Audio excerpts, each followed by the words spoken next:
of weird because I know some black people that can't cook chicken. That is very. Damn. This live stream is funny. I wish I had an air fryer. Speaking of air fryers, I must call hypocrisy upon your friend Gothics. Why? Because she's your friend, you're lumped into this problem too. Mhm. We talk all the time about misinformation and this Fauci ouchie, whatever you call it. Mm-hmm. Don't listen to the CDC, they say. Mhm. Well, your buddy, your best pal, that Republican, Starsan, was listening to the CDC about air fryers being bad for you. Oh my Damn. goodness. You listen to the CDC about one thing, you might as well go to Walgreens and get that vaccine, sweetheart. It depends. Honestly, it depends. I I guess. have to say. I mean, CDC Because is a I mess. think we can all agree, white people can't cook. Bruh. I take offense to that. that's sir. offensive. That's offensive. It's offensive to my damn kitchen. that has to be related to your house. I am offended. I love this Look, live I can stream. cook. I'm just not gonna clean after I cook. Damn. That's lazy as hell. Wrong. Wrong. Yes. I'm not. Look, You might be acceptable into my tribe. now when you say seasoned food, Salt and pepper. well, beyond that, I mean, come on now. That you can't just do that. You think seasoning food is just salt and pepper? Get out. Do you use adobo? Adobo. You said adobo. What is adobo? Leon, do you use adobo? Oh, I'm gonna go ahead and log off. Yes. Okay. I might watch the You might replay be though. acceptable into my tribe. Do you use cayenne pepper? I got some cayenne. Do you use some sofrito? Yes. Okay. Do some smoked paprika. Yes. Oh yeah, paprika goes good with everything. White. Yes, there's white pepper. I Grab think a what? is Oh, there? I gotta grab this thing off of you. I think there Right, was. yes. You gotta grab some booty. Come on, let me touch your ass. Let me touch your ass. Yeah, they going in on this live. Yeah, that was Gothic's Gaming I was watching earlier. By the way, this is my first live stream for 2022. So I want to come here real quick. This is more so give y'all some updates. Well, I've already mentioned that I was kind of under the weather like the past few weeks and not few weeks, the past like few days, several days and whatnot.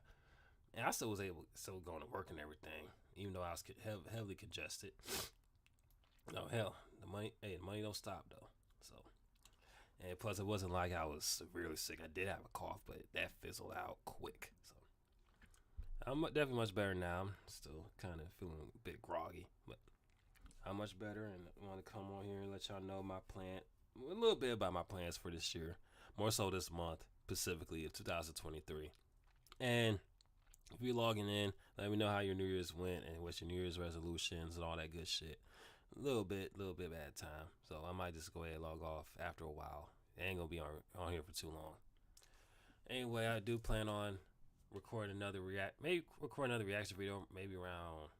Well, I might go do another one tonight. I might do one tomorrow, and maybe another one tomorrow at 12:30 at noon, and then record another one in the afternoon at 3:30 in the afternoon, and just upload that at 4, and I'll be set.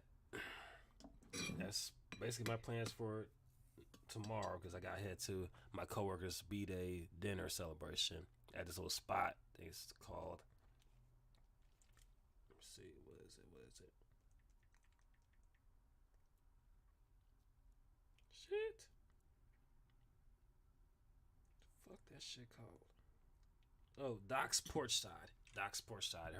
I was told it's supposed to be a live band and shit playing there, so I'm gonna go ahead and check it out, see what it's looking like, see what the food and the ladies and the band sound like. So, and the drinks. I'm gonna let you know about the drinks because your boy like to drink. I might even drink tonight while I'm bullshitting. So, because I'm already better, and I did take quite a bit of medication, but it's all good because I haven't really drank anything, so I might as well just give me maybe a tall can, maybe wine. Who knows?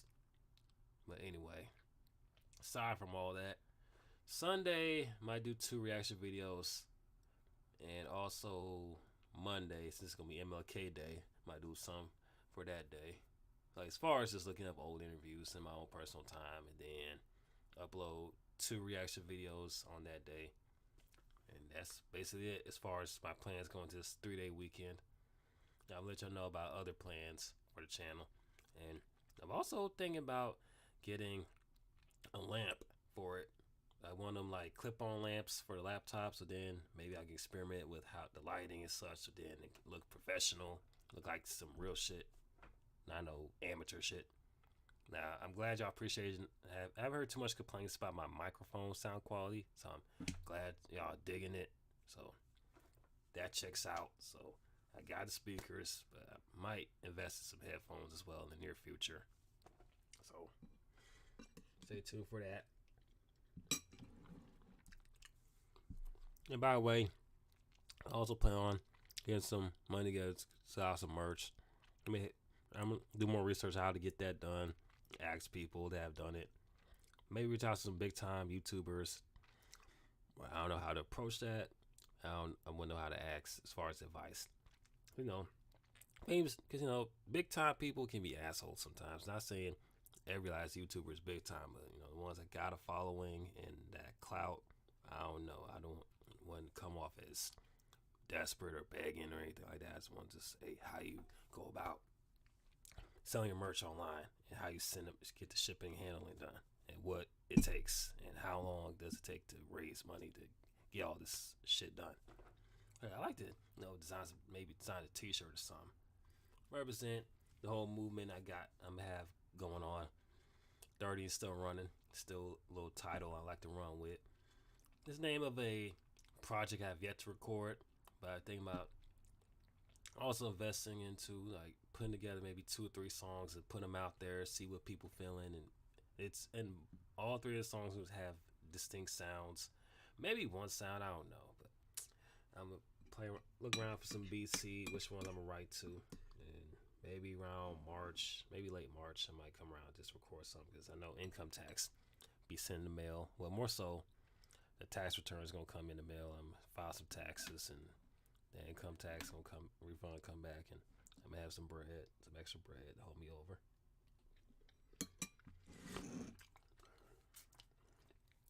What's the job I'm at? Which, by the way, I'll plan on staying for a whole another year at that shit. I'm gonna begin the process going into next week as far as looking up places where I can apply to that's gonna pay the same amount as that job, which is now $16.50, but I'd rather work someplace else, but that won't require as much as going back and forth as far as cab services and all that shit. But that eats in your pockets, and of course, amongst other things, and look for my own place.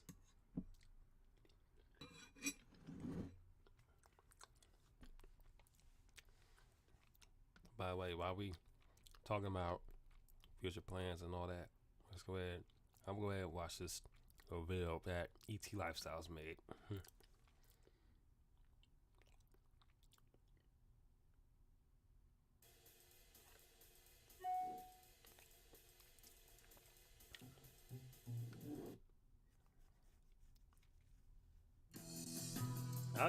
I like the new theme music that ET Lifestyle. Hello again, and welcome back to another one. And today we have some drama, as Eminem and Mariah Carey fans clashed for maybe the last time, at least till the end of 2023, due to a recent report from Spotify. And we'll get to more on this in a bit. Today we also have more from Dr. Dre that sparked some debate when news hit the web that he's looking to sell some of his music catalog.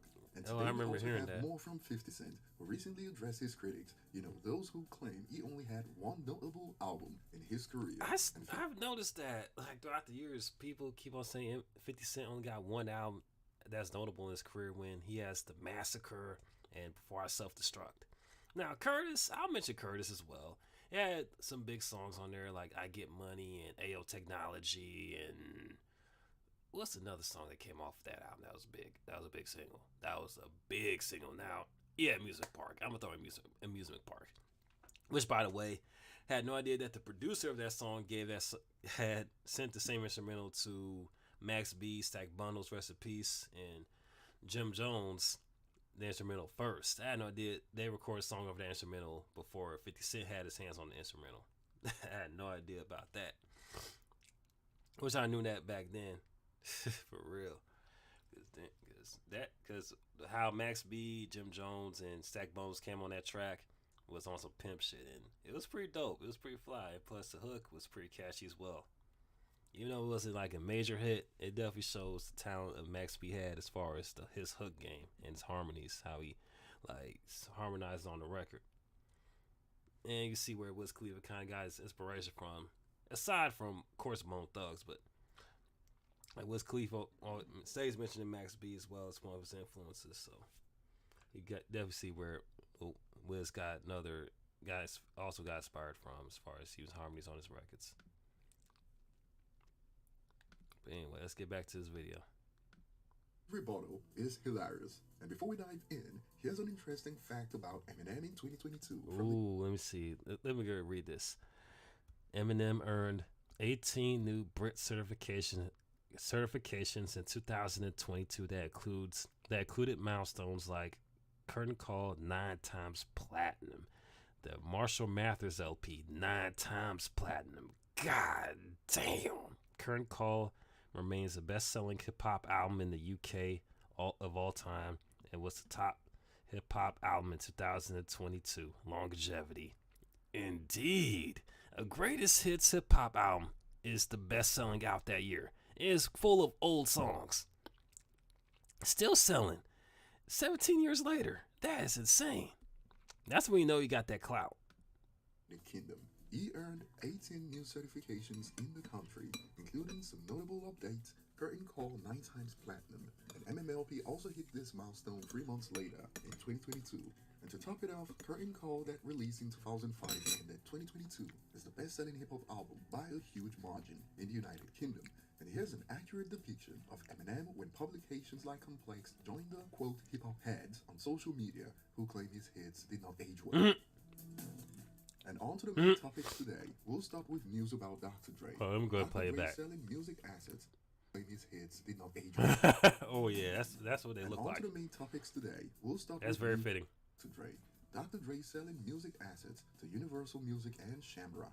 The combined deals, estimated at around $200 million total, marks an acceleration of a run on hip-hop assets.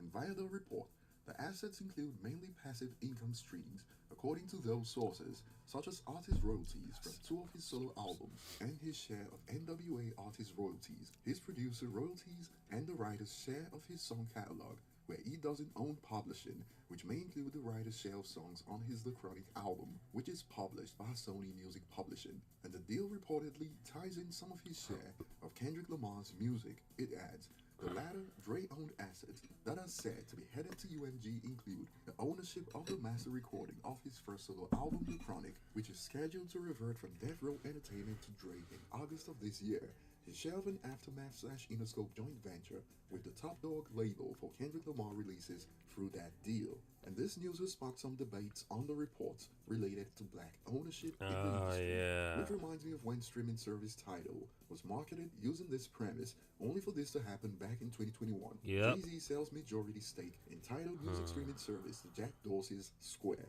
Back then, some found this to be like a bait and switch type scenario, and now on the Hip Hop DX's report, you can find these debates. Some believe not a bad deal.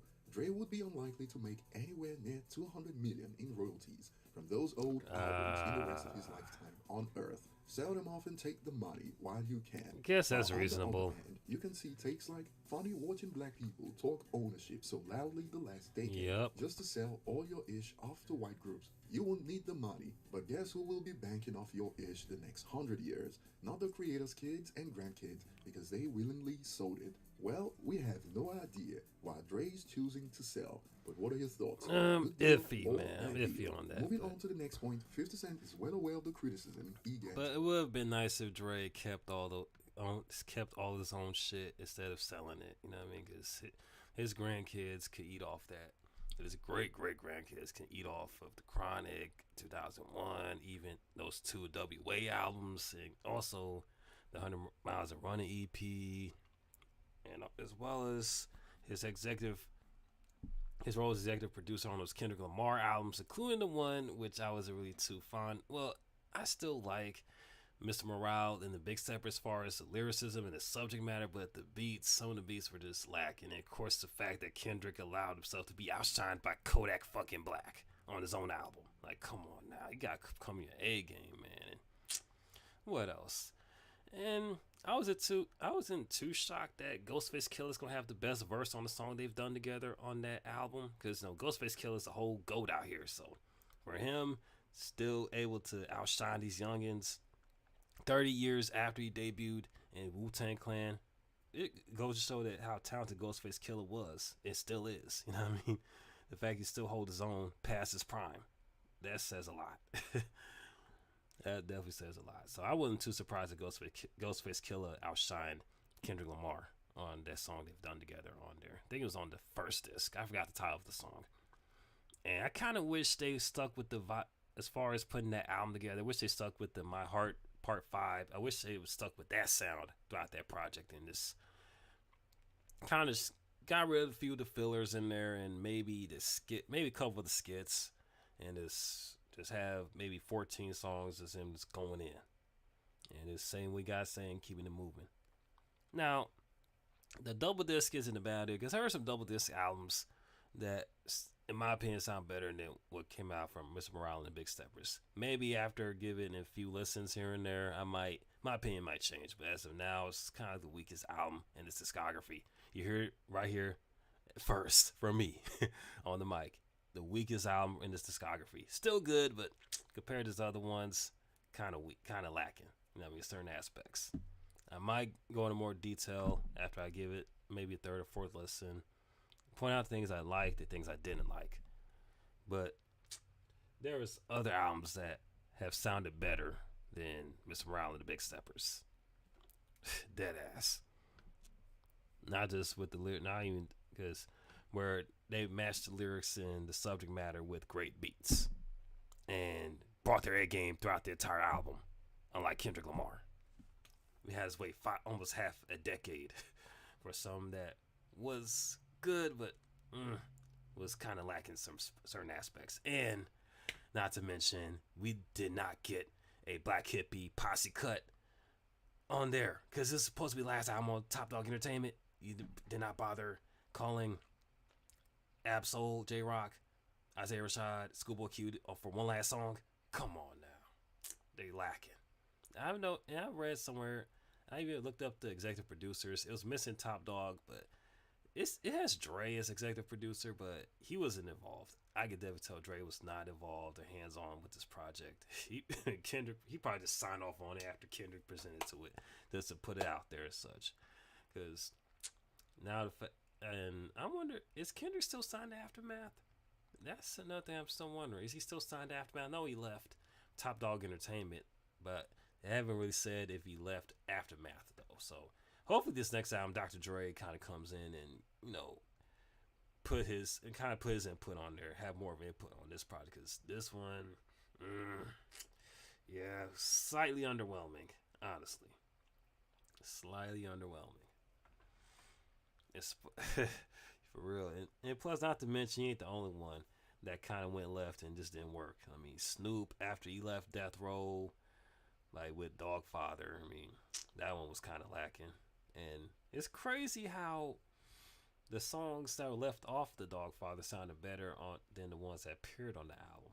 Now, the beats on there were nice, but Snoop's flow on there was kind of all over the kind of mixed bag on there too. Most of the people that made appearances, like Trey D and the Dog Pound and LBC Crew, came there ripping shit. You know what I mean? So it got something going for it. Dogfather had a few songs with Snoop brought his A game, but wasn't the same without Dre though. At that first half. Now, Snoop has done other albums without Dre, which sounded much better, because Snoop has gotten used to working with other producers and what may have you. So his latter albums sound better. Nonetheless, the ones he did without Dre's involvement or beat placements. And who else? What's another one of Dre's oh yeah, Eminem is another one. M's another one.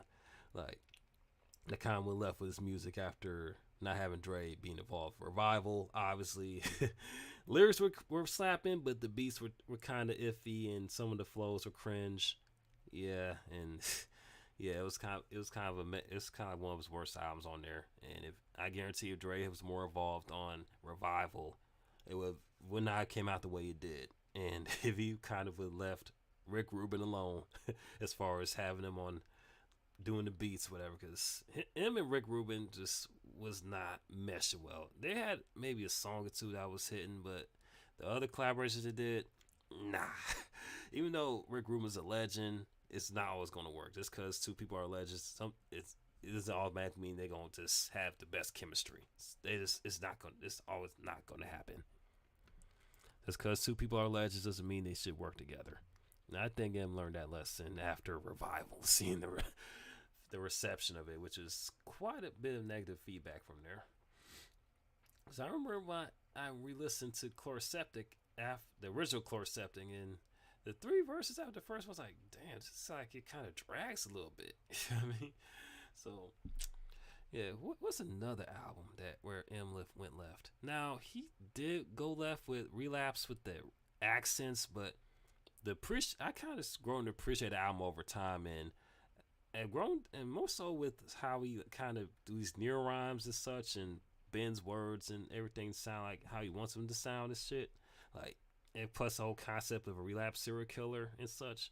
I was vibing with it, you know what I mean? And plus, not to mention, it's the last project we done heard where Dre does most of the production on Eminem's project. And of course, Dre was still hands on it.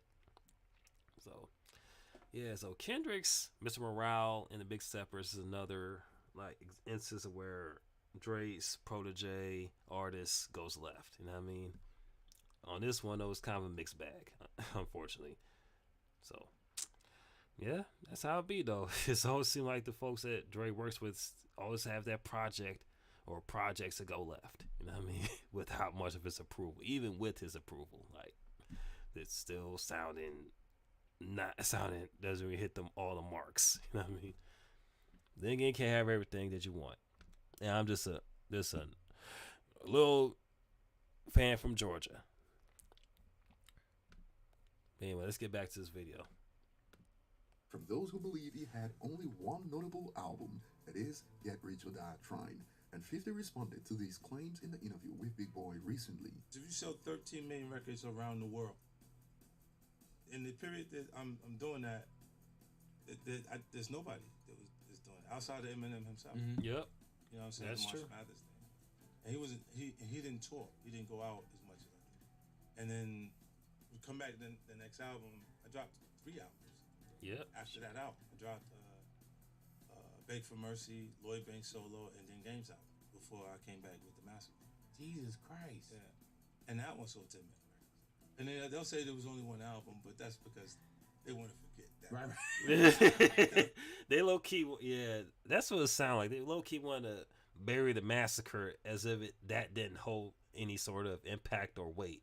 Look, man, I was 13 at the time when that album came. I was 12 going on 13 when the album came out. I felt the impact, you know what I mean? It was just as big as Get Rich or Die Trying times 10. It had a music video for every song, damn near every song, except for the remix of Hate It or Love It, which because by that time, when the album came out, Game left G-Unit. Well, it was some months after the album came out, so when those videos were shot, Game had left G-Unit. And such like that. So, and plus the beef between him and 50 as well as G-Unit was underway as such, was coming to a head. So yeah, so they couldn't shoot the video for the remix of Hate It or Love It, which was a missed opportunity, by the way. And not to mention, a lot of the songs on the Massacre still hold up, you know what I mean?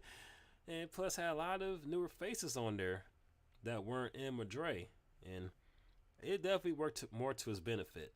And, oh yeah, it still has Scott Storch on there, too. It has Scott Storch on a couple of joints on there. But anyway, let's get back to what 50 has to say on this clip. It was very uncomfortable. Not gonna lie, even Jay-Z admitted that he warned his associates about the run that 50 was talking about. Y'all got a chance right now. Just flood it. Put out a lot of music because 50 Cent is coming. And, you know, 4 months later, and the club hit, and it was over. Yep. Moving on, back in late December around Christmas, Mariah Carey fans were celebrating when she outstreamed Eminem and surpassed him. Damn. Talk about shade. Talk about shade. Someone said the white devil has been defeated. Damn, why you gotta say it like that about him? You really? Damn, they really just hate Eminem on this. Some of these Mariah Carey fans must really hate Eminem. They said the flop has been defeated. How is he a flop? Oh yeah, this is the best obsessed. Take that, Eminem. Oh my God, y'all really. They really want to bring it. They really think this was the dub they was looking for. Wow, the past decade, 2010s, Mariah Carey wasn't even selling records like that no more. Most of the records she was selling was off that Christmas song. There's no disrespect, because I'm a fan of Mariah Carey. I like her stuff. You know what I mean? But facts are facts. Like, her record sales declined like in around the 2010s era. Like, she dropped like 2 projects. None of them really like sold like that though. So what are y'all even talking about?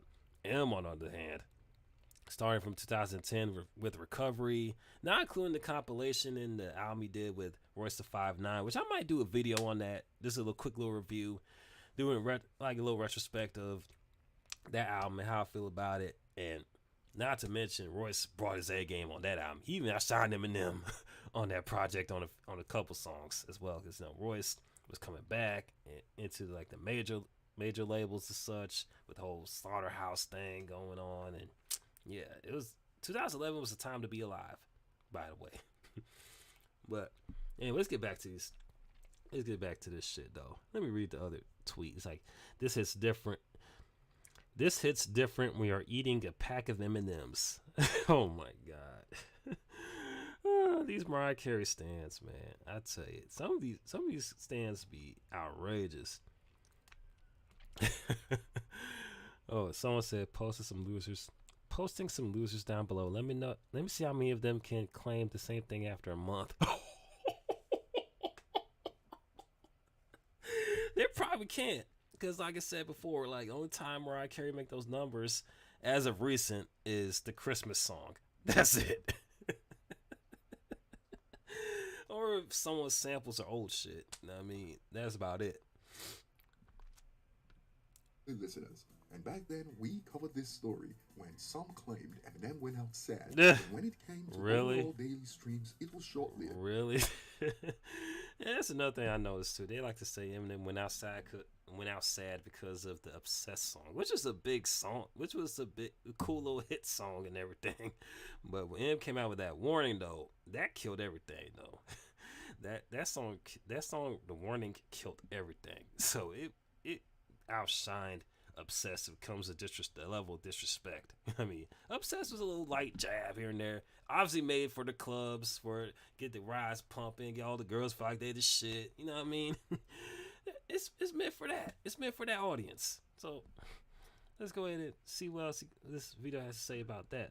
Matter of fact, before I play it again, let's read this tweet made by David. Days Eminem and Mariah Carey have outstreamed each other on Spotify. Damn.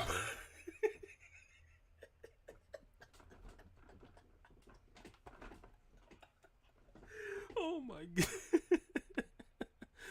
Damn. Hold up. 2021, Eminem 362 days out of 365. Mariah 3 days out of 365. God damn. 2022, Eminem 363 days out of 365. Mariah.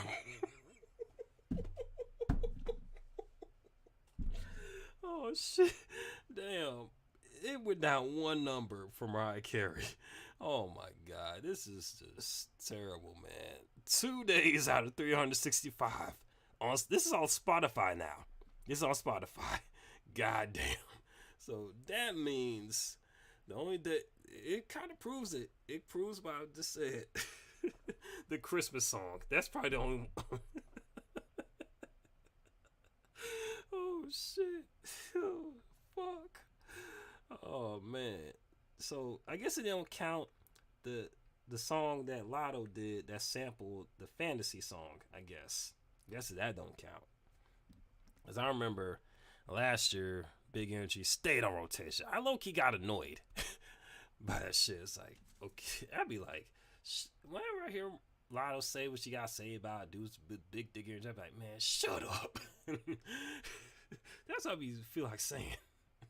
They play that song so goddamn much, and the remix wasn't hitting on shit like that. The remix of Big Energy with Mariah Carey and DJ Khaled wasn't really hitting on shit like that. It was a cooler remix, but it was underwhelming because it had to fit with the runtime of this rodent-minded fans out here, man. Because they can't sit through a long song. Because it would have been better if it was like 3 or 4 minutes long, like it would with the original fantasy song and the remix.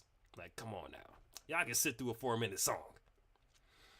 Man, I tell you, these new hip hop fans they just have some odd listening patterns. I'm part of that wave, but at the same time, I'm not, because I can sit through a long ass song. But most of my peoples, they can't, unfortunately, because they got attention spans of fucking rodents. She only managed to outstream Eminem for 2 days in the entire 2022. And now, when it comes to monthly listeners, this happened a few hours. Hold on. Let me go play it back. Let me see. I don't think I recall what he just said. Streams, it was short-lived, as she only managed to outstream Eminem for 2 days in the entire 2022. God damn. And now, when it comes to monthly listeners, this happened a few hours ago. Eminem has surpassed Mariah Carey, making him the pre-2000 solo artist with the... I do remember seeing that on the previous video that ET Lifestyles posted. So, damn. So, it wasn't that much of a slam dunk. It wasn't like a complete blowout. But, Mariah Carey's monthly listeners are a point behind Eminem's monthly listener. Not monthly listener. Is it monthly listeners? Yeah, monthly listeners. Yeah, I was right. 64.4. Oh, damn. Yeah, 64.4 million compared to 63.9 million, which is still good numbers, by the way. But people act like Mariah Carey's just out lapping Eminem on Spotify listeners. It's just fiction, pure fan fiction and delusion. Like that, you're delusional, wasting your time. Like that song. Most monthly listeners on Spotify, go emoji. So, it's gone from Eminem went out sad to hibernation for Mariah in a couple of days. Yep. Hence reactions like Christmas Merchant couldn't even last 20 days. The free fall is only gonna get worse roughly 28 days after Christmas. Yep. And those interested in these debates will have to wait till December 2023 for the next round. I admit it was fun. Yep. Yeah, man. Them Mariah Carey stands need to kind of, they gonna be on hibernation till this next December when that song gets viral and all them movies with the song in it start getting plays and streams from Netflix and all that. Replies during Christmas about how Mariah ended him easily. And now a user concludes, see ya next Christmas. Bye. That will be all for today. And see y'all next Christmas. For watching, like and subscribe if you enjoy content like this. And see you on the next one.